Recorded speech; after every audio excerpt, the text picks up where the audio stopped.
tambahan 3 juta. Nanti kamu akan membayar 18 juta. Jadi saya nanti punya keuntungan 3 juta. Nah dari situ kan terlihat jelas keuntungannya, harganya, dan sebagainya kan terlihat jelas.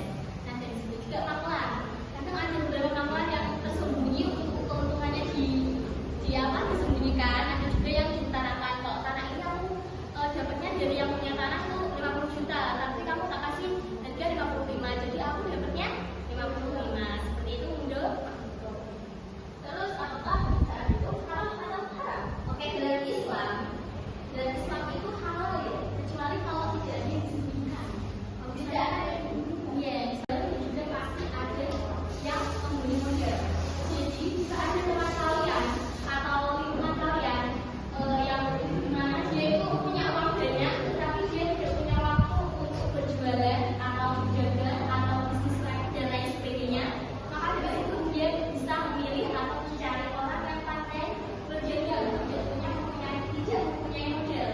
Jadi nanti yang pemilik uang itu, pemilik modal itu akan membagikan atau menyalurkan modalnya untuk dia berjualan.